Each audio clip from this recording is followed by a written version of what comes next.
안녕하세요.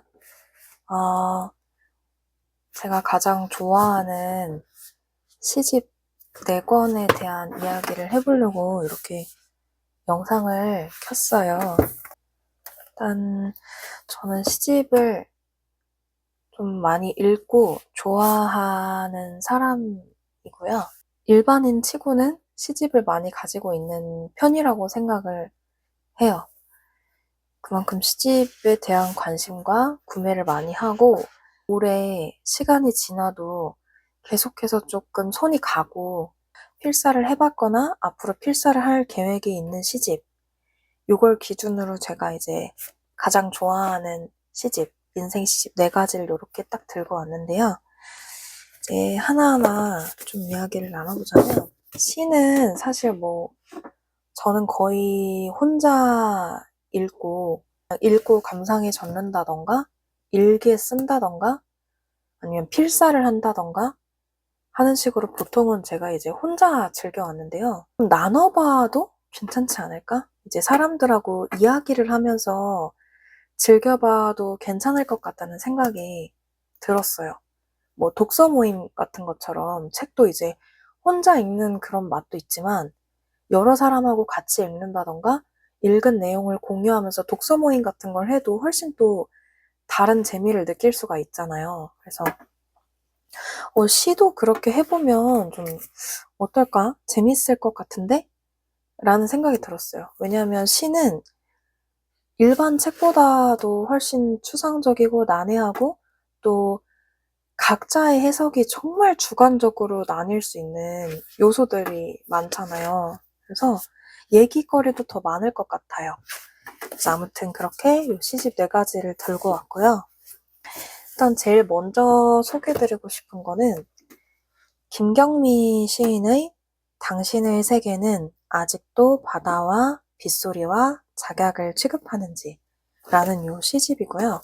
민음사 시집이고 이거 표지 껍질을 벗겨도 되게 예뻐요. 근데 친구한테 선물 받은 시집이라 혹시 상할까봐 소중하게 쓰고 싶어서 표지는 벗기지 않고 있습니다. 제가 이제 시집마다 진짜 솔직히 다 얘기하고 싶고 다 하나하나 읽어드리고 싶은 시집이지만 그렇게 하면 시간도 너무 길고 제가 너무 횡설수설 될 것 같아서 시집마다 한 시를 3개 혹은 4개 정도로 꼽아봤어요. 그것도 이제 통으로 읽기에는 아마 저작권 이런 게 걸릴 것 같아서 조금 인상 깊었던 구절 한 문단, 2문단 정도씩 한번 읽어봐 드리는 걸로 제가 이야기를 한번 해보려고요. 이 시집에서 일단 제일 먼저 읽어보라고 하고 싶은 부분은 이 부분인데요. 일단 이거는 친구가 이제 편지같이 이거에다 같이 붙여준 거라서 이건 좀 가려야 되겠어, 이렇게 좀 가리고 이 마지막 부분에 이 시집에서 사실 이 부분만 읽으려고 샀다고 해도 전혀 돈이 아깝지 않은 부분이라고 생각을 해요. 일단 취급이라면 이라는 시고요. 당신의 세계는 어떤 빗소리와 작약을 취급하는지, 오래도록 바라보는 바다를 취급하는지 여부를 물었으나 소포는 오지 않고 내 마음속 치욕과 앙금이 많은 것도 재밌어서 나는 오늘도 아무리 희미해도 상관없습니다. 나는 여전히 바다 같은 작약을, 빗소리를 오래오래 보고 있습니다. 이 마지막 지금 몇 구절을 읽어드렸는데 이 시의 제목이기도 하죠. 당신의 세계는 아직도 바다와 빗소리와 작약을 취급하는지, 바다와 빗소리와 작약이 의미하는 것이 무엇인가 했을 때 시인님이 의도하신 부분이 당연히 있겠고 하지만 시의 해석은 굉장히 자유롭잖아요. 주관적이고 우리의 가장 약한 부분? 그리고 우리가 진짜 순수하게 좋아하는 것들 있잖아요. 뭐 남한테 말하기가 부끄럽고 괜히 나 혼자만 가지고 있는 취미 혹은 좋아하는 것들, 나의 약한 부분 이런 게 다 누구나 하나씩은 있을 거라고 생각이 들어요. 저 같은 경우에는 그게 이제 시를 읽거나 시를 쓰는 취미를 제가 가지고 있는데 그거는 뭔가 괜히 남들한테 말하기 좀 부끄러운 부분이거든요, 저한테. 예를 들어서 뭐 직장 동료가 어, 뭐 취미가 뭐예요? 라고 물었을 때, 아, 저는 시 필사하고 쓰는 거 좋아해요. 라고 말하기가 저는 너무 부끄러운 거예요. 그게 뭐 말하려면 말할 수도 있지만 괜히 그러면은 내가 쓴 시를 보여줘야 될 것 같고, 시를 읽고 쓴다는 취미 자체가 사실 흔하지 않으니까 공감대를 형성하기도 어렵고, 그래서 그냥 얼버무리는 경우가 많단 말이죠. 그러니까 저한테는 바다와 빗소리와 작약이 약간 시를 쓰고 일기를 쓰고 시를 읽고 이런 것들이란 말이에요. 그렇게 생각을 해서 이 시를 읽었을 때, 사실 현실을 살다 보면 시를 쓰고 일기를 쓰는 게 은근히 시간이 걸리는 일이다 보니까 그렇게 자주 하지는 못하게 돼요. 매일매일 할 수 있다면 좋겠지만 어떤 날은 너무 힘들고 피곤해서 그냥 유튜브 쇼츠 보다가 잠들기도 하고, 뭐, 친구랑 놀다가 또 오래오래 잊혀지기도 하고 수첩이 막 그렇단 말이에요. 저는 이제 이 책을 선물해준 친구가 있다고 했잖아요. 그 친구랑 이 시집을 딱 보면 다시금 이제 떠올리게 되는 거죠. 아, 나는 원래 글을 좋아하는 사람이야. 글을 읽고 쓰는 걸 굉장히 좋아하는 사람이야. 그중에서도 시를 너무너무 사랑하는 사람이야. 라는 그런 나의 잊고 있었던 약한 자아? 좀 근본적인 순수한 자아가 막 떠올라요. 아무튼 저한테는 그런 몽글몽글한 소중한 감정이 갑자기 확 이렇게 밀어친단 말이죠, 저한테. 그래서 이 시를 제일 처음으로 소개를 해드리고 싶었어요. 이 친구도 사실 저처럼 굉장히 일기 쓰는 거 좋아하고 책 보는 거 좋아하는 친구고, 이제 저랑 교환 일기도 막 쓰거든요. 우리가 자주 보지는 못하지만 그래도 한 달에 아니지, 한 두세 달에 한 번씩, 어쩔 때는 계절에 한 번씩 보기도 하는데, 이제 그럴 때마다 저희가 서로 썼던 다이어리를 이제 바꿔서 읽어요. 저희 공유 다이어리가 있거든요. 교환 일기. 이제 그러면 거기에 써 있는 서로의 고뇌가 너무너무 비슷해요. 막, 아, 나 삶을 사느라 책도 많이 못 봤고, 글도 많이 못 썼고, 생각보다 내가 나를 너무 소홀히 한다. 이런 내용도 정말 겹치는 부분이 많고, 그래서 서로를 만날 때마다, 서로의 글을 읽을 때마다 다시금 이제 깨닫는 부분이, 아, 우리는 글을 쓰고 읽는 사람이야. 우리 이거 잊으면 안 돼. 우리는 글을 쓰고 읽을 때마다 너무 우리다워지는, 나다워지는, 너다워지는 그런 사람이야 라는 그거를 계속 떠올려주는 것 같아요. 그런 매개체가 약간 이 시집이라서 전 이제 가장 첫 번째로 소개해드렸고, 그 시도 첫 번째로 읽어드렸습니다. 그리고 여기서 이제 또 이야기하고 싶은 두 번째 시는 이 휩쓸리다라는 시는 방금 읽은 시에 비해서는 조금 짧고, 이제 첫 번째 문단만 조금 읽어드리자면, 휩쓸려서 얼굴을 떨어뜨린 적이 있었다. 시간을 버린 적도 많았다. 방금 읽었던 시와 조금 상통하는, 맥락이 조금 통하는 그런 시였어요. 삶에 휩쓸려서, 상황에 휩쓸려서, 사람에 휩쓸려서, 아니면 감정에 휩쓸려서 우리는 우리다운 모습을 자주 잃어버리잖아요.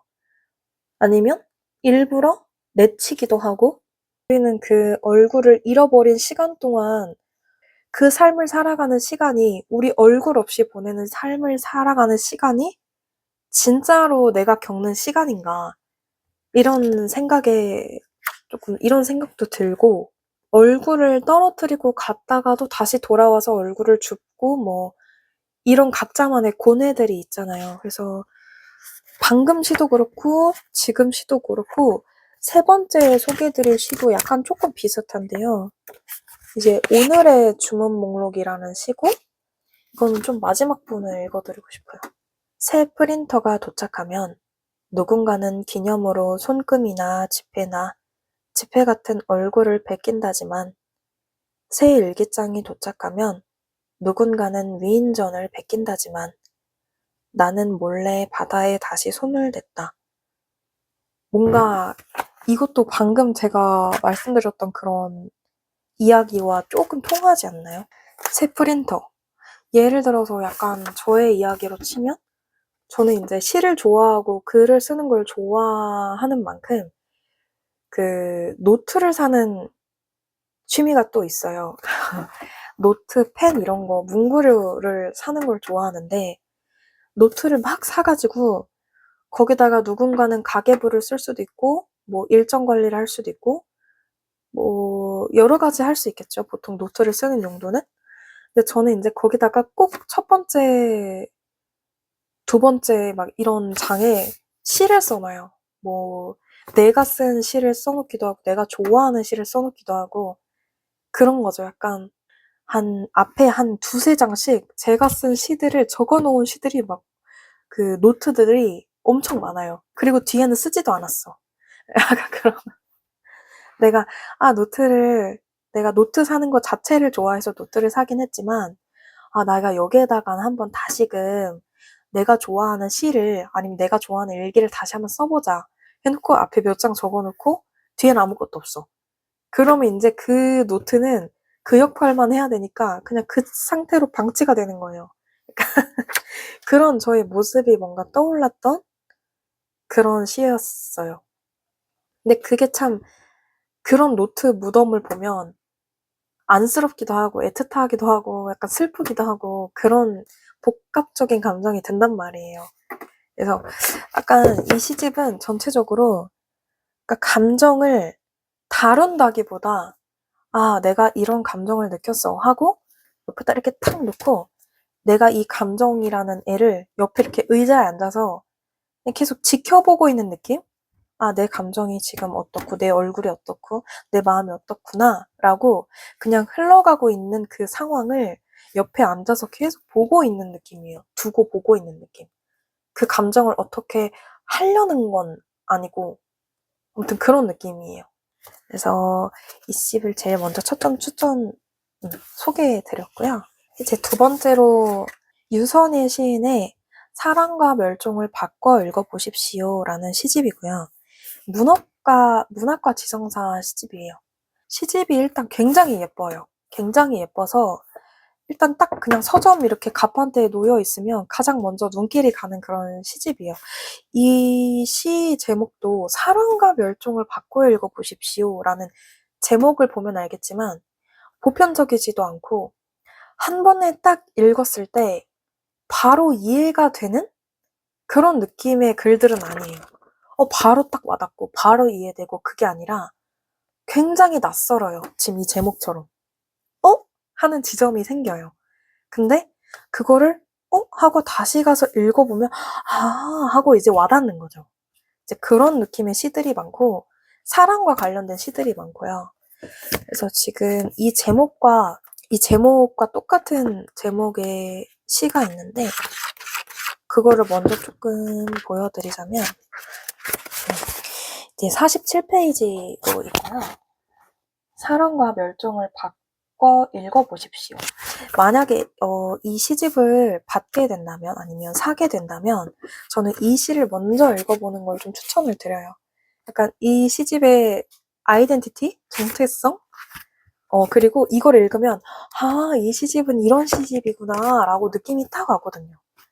이 시인님의 감성을 딱 캐치할 수 있는 그런 시라서 첫 번째, 두 번째 문단만 좀 읽어드리자면 공룡은 운석 충돌로 사랑했다고 추정된다. 현재 사랑이 임박한 생물은 500종이 넘는다. 우리 모두 사랑 위기종을 보호합시다.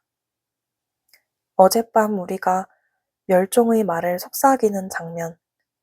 아주 조심스럽게 멸종해 나의 멸종을 받아줘. 우리가 딛고 있는 행성. 멸종의 보금자리에서.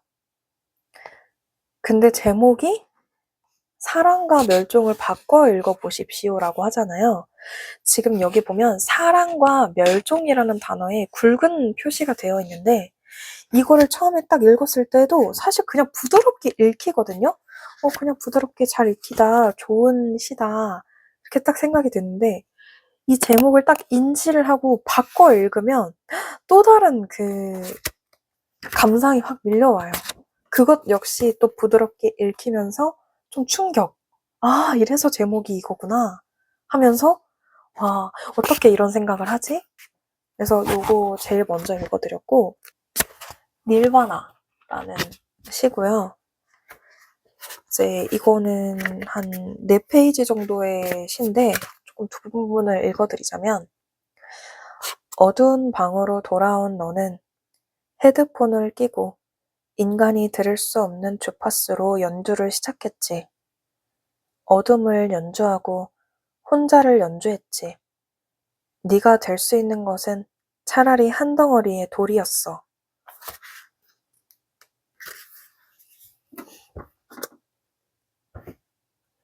오로지 소리로 존재하는 시간 동안 너에게 반사되어 온 것은 내면의 파동이었지. 네 심장을 움켜쥐고 있는 시선, 누구보다 너를 잘 아는 너의 시선, 너를 놓아주지 않는 너의 속, 너의 안, 너의 방, 너의 내면이 반사되어 너에게 돌아오는 시간 동안 너는 어둠을 견뎌야 했지. 부드러운 소나기를 견뎌야 했지. 그토록 태워버리고 싶던 이 세상에서 모든 빛이 꺼질 때까지 불 지르고 싶던 네 마음이 사라지는 순간까지. 초점이 안 맞았었네. 지금 딱 읽어드린 부분으로 느껴지겠지만 이게 첫 문장이 너는 록스타가 될 수 없어로 시작을 하거든요. 그래서 약간 전체적인 느낌이 이 닐바나라는 혼자서 이제 뭐 록을 너무 좋아하고 그런 사람인데 그걸 직업으로 삼지는 못했고 그냥 혼자 방 안에서 계속 연주하고 고독을 곱씹고 슬퍼하고 이런 이미지가 계속 반복이 돼요. 그게 이제 유선예 시인님만의 독특하고 굉장히 좋은 문장으로 계속 나열이 되는데 이걸 보면서 이제 마음이 너무 아픈 거죠. 아, 일단 이 표현 자체도 진짜 감탄이 나오는 표현들이지만 이제 저도 그 시를 좋아하고 한때는 좀 글을 쓰고 읽는 걸 너무 좋아하다 보니까 이걸 업으로 삼고 싶기까지 한 그런 시절도 있었는데 이제 막 부딪히면서 안 된다는 걸 막 깨닫잖아요. 세상엔 너무 글을 잘 쓰는 사람들이 많고 상황적으로 어떤 이유로 이제 내가 좋아하는 걸 업으로 삼는 걸 포기해야 되는 사람 뭐 그런 상황들이 많잖아요. 그렇다 보니까 이게 너무너무 와닿으면서 록스타가 될 수 없어라는 그 문장으로부터 시작을 해서 이 사람이 혼자 방 안에서 헤드폰 끼고 혼자 기타 연주하고 내면의 파동을 느끼고 이런 것들이 이제 저한테는 좀 위로로도 다가오고 문장을 일단은 저는 이걸 필사를 많이 했었거든요. 이 시를. 문장 자체도 굉장히 담고 싶다는 생각을 많이 했던 그런 시였어요. 이것도 좀 약간 비슷한 맥락인데 반납 예정일이라는 시거든요. 중간에 약간 이런 부분이 있는데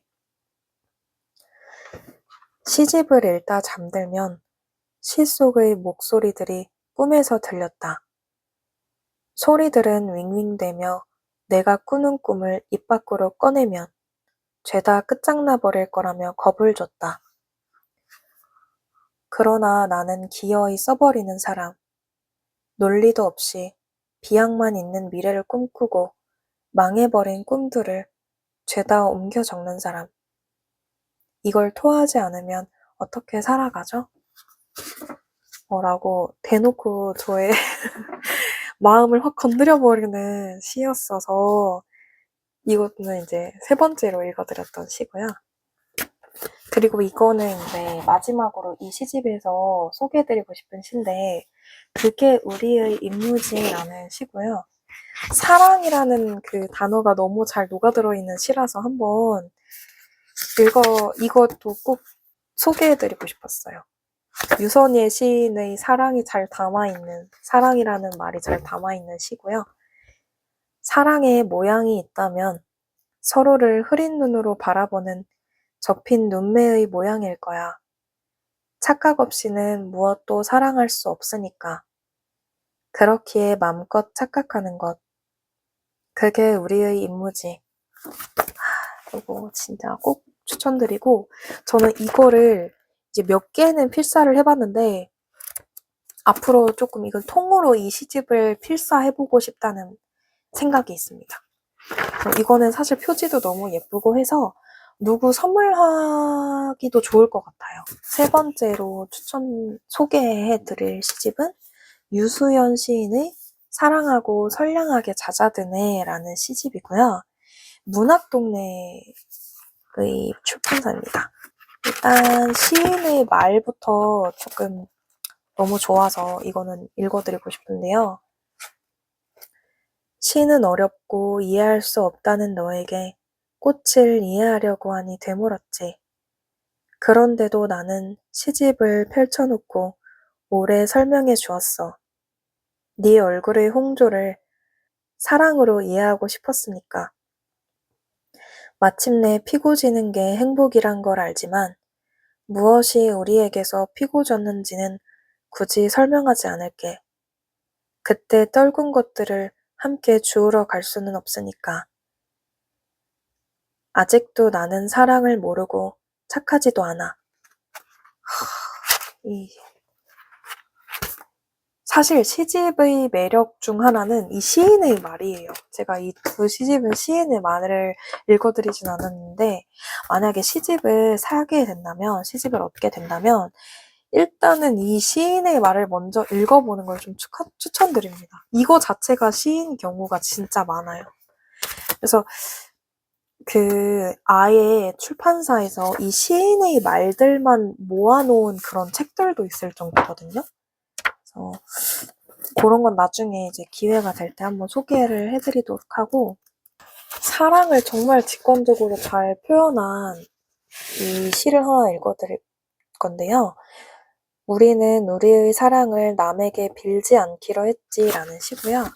이건 이렇게 빽빽하게 있는 시인데 좀 밑에 부분만 읽어드리면, 예쁜 눈동자와 함께 개들도 서로의 상처를 핥아주며 사랑을 하고 우리도 서로의 손을 잡고 물집과 물집을 헐어내며 우리의 성으로 돛을 펴고 간다. 나의 배에서 목수들이 우리를 부부처럼 조각한 목각 인형을 선물로 주고 먼 훗날 우리의 친구들이 그 앞에서 기도할 수 있기를 다시 만난 세계에서 노래를 부른다. 나는 깃발을 들고 계속 가는데 너는 내 어깨에 손을 얹고 너는 잠깐 조용하다. 이 사랑을 하는 모습이 너무 부드럽고 몽글몽글하고 진짜 이 딱 분홍색이 딱 떠오르거든요. 뭔가 색깔적인 느낌으로 봤을 때 색깔적인 느낌? 그러니까 딱 색깔이 떠오르면 진짜 딱 이 시집은 분홍색이에요. 물론 마냥 부드럽고 달콤한 시만 있는 건 아니지만 진짜 이 솜사탕 같은 분홍색이 떠오르는 사랑시가 많아요. 그래서 특히 이제 꽃 피는 봄에 좀 선물하거나 읽으면 좋을 그럴 시집이라고 생각이 들고요. 네, 두 번째 시는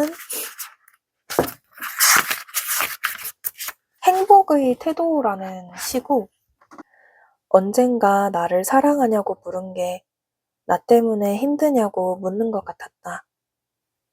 제법이요. 나도 나를 놓치고 싶을 때가 많았어요.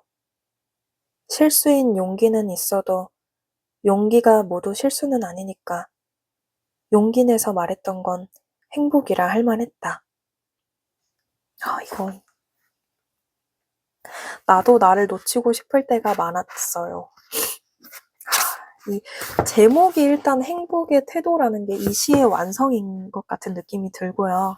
이 시집의 특징은 그렇게 크게 어려운 거 없이 부드럽게 읽히면서 직관적인 것도 있고 딱 바로 와닿는 그런 감정들이 있다 보니까 입문 시집으로도 괜찮을 것 같아요. 이거. 그리고 마지막으로는 이 서른이라는 시인데요. 이거는 제가 지금 29살이어서 더 유독 와닿는 시인 것 같긴 한데 그러니까 첫 문장부터 30살을 앞둔 저를 울리거든요. 삶을 밀려 쓴 것 같다. 이런 표현과 그리고 이제 마지막 문단은 뜨겁지 않은 체온으로 사람을 데울 수 있다는 것. 서로가 서로를 아는 이유를 어렴풋이 알게 되었을 때 삶은 문제가 되지 않았다. 저는 개인적으로 이 서른이라는 시를 이 시집에서 가장 좋아합니다. 그래서 꼭 전체 다 시집을 만약에 사게 된다면 뭐 가지게 된다면 다 읽어보시는 걸 추천드려요. 제 마지막 시집인데요. 안희연 시인의 당근밭 걷기라는 시집이고요.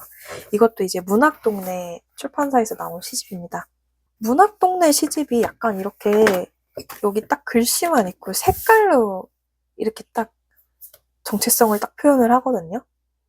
이 분홍색이 너무 이 시집의 정체성이고 이 또 제목과 너무 잘 어울리는 약간 물 빠진 그 당근 색깔 너무 잘 어울려요. 이 시집의 분위기와 정체성을 잘 표현하는 그런 색깔이라고 일단 생각이 들고요. 시인의 말을 꼭 읽어드리고 싶은데 제가 일단 하나 먼저 밝히고 싶은 건 저는 안희연 시인을 너무너무 좋아합니다. 그래서 안희연 시인의 모든 시집을 거의 다 가지고 있을 정도로 굉장히 좋아하고 너무 담고 싶고 안희연 시인의 그 시필사를 아마 가장 많이 하지 않았을까라고 생각이 들어요. 그래서 이렇게 일단 먼저 애정을 표현을 했고 시인의 말을 먼저 읽어드릴게요. 나는 너의 왼팔을 가져다 엉터리 한의사처럼 진맥을 짚는다. 나는 이 소리가 세상에서 가장 슬픈 것 같아. 이 소리는 호시녹음도 할 수 없거든. 그러니까 계속 걷자. 당근의 비밀을 함께 듣자. 펼쳐진 것과 펼쳐질 것들 사이에서 물잔을 건네는 마음으로. 약간 시집 자체가 굉장히 담담해요. 담담한 문체인데 그 다루는 것들은 절대 가벼운 것들을 다루지는 않는데요. 그렇다고 난해하지도 않는데 굉장히 담담하게 약간 그런 느낌이에요. 왜 어떤 노래를 들을 때, 어떤 무대를 저희가 볼 때 어떤 이제 가수가 노래를 불러요. 그 가수는 굉장히 노래를 담담하게 막 그냥 부르는데 그걸 듣는 관객은 우는 그런 느낌이에요. 그런 담담하게 글을 써내려가는데 읽는 사람은 혼자 난리가 나 막 울고 웃고 막 그런 시집이고요. 일단 첫 번째로 제가 조금 소개드리고 싶은 사실은 세 개만 고르기가 너무 아까워서 이거 고르는데 진짜 오래 걸렸어요. 이거는 제가 필사를 워낙 많이 했다 보니까 막 표시도 막 이런 식으로 좀 막 되어 있는 것들도 있고 그래서 원래는 여기에 포스트잇이 한 15개가 붙어 있었거든요. 근데 지금 제가 다 뺐어요. 이거 15개 다 소개드리면 너무 시간이 조금 안 되니까 그래서 그런 마음으로 3개의 시를 선정을 했다는 걸 말씀을 드렸고요. 제 코트룸이라는 시입니다. 다른 계절을 찾아 여행을 떠나려고요. 지겹도록 저 자신이라는 사실을 벗고 싶어요. 저는 잠겨있지 않지만 잠겨있다고 믿는다면 열쇠가 필요할 것이다. 이제 당신은 당신을 벗어 벽에 걸어둘 수 있다. 투명해질 수 있다. 이거는 진짜 꼭 전체 시를 다 봐야 돼요. 약간 시 하나하나마다 약간 그런 세계관? 어떤 장소가 막 펼쳐지거든요. 어떤 상황이 막 펼쳐지고 제가 거기에 딱 초대받는 느낌이에요. 그래서 이거 코트룸 같은 경우에도 전체 다 읽다 보면 내가 진짜 여기 있는 느낌이고, 일단은 그 문장 표현이 장난이 아니잖아요. 지겹도록 저 자신이라는 사실을 벗고 싶어요. 이제 당신은 당신을 벗어 벽에 걸어둘 수 있다. 투명해질 수 있다. 진짜 엄청 적나라한 내가 나에 대한 감정들 있잖아요. 내가 가끔은 스스로가 너무 싫기도 하고 혐오스럽기까지 할 때도 있고 그런 적나라하고 민낯에 너무 약하고 조금 불쾌하고 부끄러운 그런 감정들까지 다 꺼내서 다루는데 그걸 너무 담담하고 세련되게 다뤄버리니까 공감이 되면서 읽는 나는 부끄럽진 않고 불쾌하지도 않고 근데 너무 공감이 되면서 위로도 되면서 근데 표현에 감탄은 하면서 계속 그런 느낌이거든요. 그래서 두 번째 시도 보면 이거는 이제 제목 청혼이 나왔어요. 청혼을 과연 안희연 시인을 어떻게 표현을 할 것인가 했을 때 굉장히 산뜻하진 않아요. 산뜻하진 않은데 약간은 질척이고 약간은 조금 녹진하고 근데 농도가 깊고 약간 그런 느낌이거든요. 지금 마지막 부분을 읽어드리자면 오세요 내 가장 찬란한 어둠 한 방울의 피가 흰 천에 스미는 속도로 이 산, 이 식탁, 이 개, 우리의 슬픔을 지켜요. 청혼을 표현하는 이 방식을 딱 보면 제가 이제 이 시집에 대해 극찬하고 표현하고자 하는 바가 무엇일지 바로 와닿으실 거라고 생각이 들어요. 네, 미결이라는 시고요. 이제 요거는 사과파이가 나오는데 그 부분을 제가 읽어드릴게요. 진심을 다하려는 태도가 늘 옳은 것은 아니라고 멀리 두고 덤덤히 바라볼 줄도 알아야 한다고 생각하면서도 반으로 갈린 사과파이가 간곡히 품고 있었을 물컹과 왈칵과 달콤, 후후 불어 삼켜야 하는 그 모든 것, 사과파이의 영혼 같습니다. 나를 쪼개면 무엇이 흘러나올지 궁금합니다. 이거는 조금 앞에 시집들과 비교를 해서 말씀을 드리자면 좀 추상적이고 뭔가 이렇게 막 분명하게 뭐가 남진 않는데 일단은 제가 이 시집을 거의 통으로 다 필사를 했거든요. 그 정도로 표현력이 너무 좋고 담담하고 매력적이고 어떤 하루를 보냈는데 그날 특별하게 무슨 일이 있었던 건 아니에요. 그냥 다른 날과 별다를 거 없는 일상을 보냈는데 유독 잔상이 남는 그런 날이 있어요. 유독 되게 색채가 선명하게 막 남아가지고 특별할 건 없는데 계속 잔상이 남는 그런 날들이 있단 말이에요. 그러니까 그런 느낌과 굉장히 비슷한 시집입니다. 그래서 이렇게 오늘 4가지 시집을 소개를 한번 드려봤는데요. 지금 굉장히 오랜만에 영상을 찍는 거라 사실 서툴고 말이 제 표현이 잘 전달이 됐는지도 잘 모르겠고 그런데요. 제가 말하고자 하는 바를 다 담았는지 그리고 뭔가 이상한 표현을 하진 않았는지 이런 것들이 굉장히 걱정이 많이 되지만 개인적으로 지금 저의 감정은 좀 많이 설레고 떨려요. 왜냐면 나는 시를 혼자 읽고 즐기고 필사만 해봤지 누군가와 이렇게 이야기하면서 막 나누고 이래보진 않았거든요. 내가 좋아하는 거에 대해서, 시에 대해서, 시집에 대해서 소개하고 이야기할 수 있는 기회가 돼서 너무너무 소중하고 감사하고요. 그냥 혼자 이렇게 기록을 남기는 거에도 사실 의미가 있다고 생각을 해서 제가 시를 거의 고등학교 1학년 때부터 읽기 시작했는데 지금 29이잖아요. 39, 49에도 계속해서 내가 시집을 좋아했으면 좋겠다. 시를 읽고 시를 쓰는 사람이었으면 좋겠다는 그 마음으로 그 동기가 또 하나 되지 않을까 해서 이렇게 영상을 찍는 것도 있고요. 아무튼 그래서 이렇게 4가지 시집을 소개를 드렸고 영상 끝까지 봐주셔서 감사합니다.